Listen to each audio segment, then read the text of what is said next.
We're here with Michael Menninger, flight control and main trim for Team American Magic on the AC40. Looked like kind of a frustrating day weather-wise, but in the end, it looked like you still got in a decent bit of sailing. How did it go today?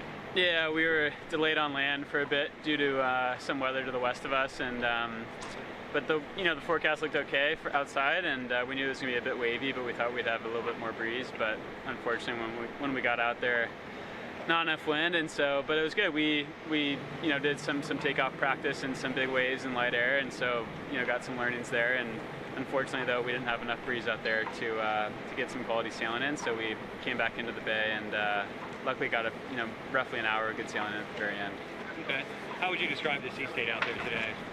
Yeah, I think it said like 2.5 feet, like 7-8 seconds period, but it seemed a bit more at times. Probably a meter plus, and so it was challenging. And takeoffs are really hard on one of the tacks. So we saw you guys experiment with trying to surf up on the 75. Have you tried that on the 40 yet? And is that possible? Yeah, I mean, when you get any wave angle that's a little bit different than the true wind angle or true wind direction, I mean, it's possible. So on port tack today at 90 true or 100 true, we're able to do a bit of surfing and take off. And unfortunately, starboard is the flip side of that, and the waves are a bit more bow on. So I think it's going to be a feature of just figuring out what the wave angle is relative to the wind direction and trying to use the waves to your advantage.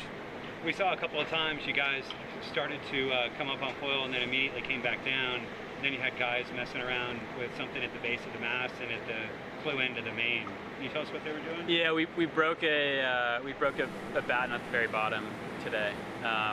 Just trying to push the rotation and the traveler, and there's supposed to be a bit of logic to prevent that from happening, but still I guess we're finding that the logic's not quite enough, and just the angle between the mast rotation there and the traveler gets a bit extreme, and the batten breaks in the front there. I see.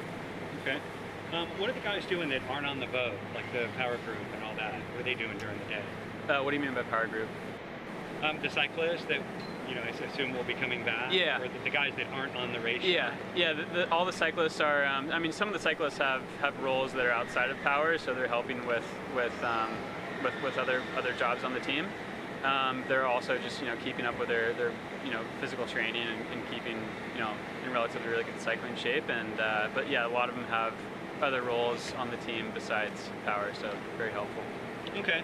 And we assume you probably spent a lot of time looking at the other 40s in recon. What are you seeing that you like or maybe don't like about what you're seeing? Yeah, it's interesting. I feel like a lot of the teams are sailing the boats a little bit differently, even though they're one design boats.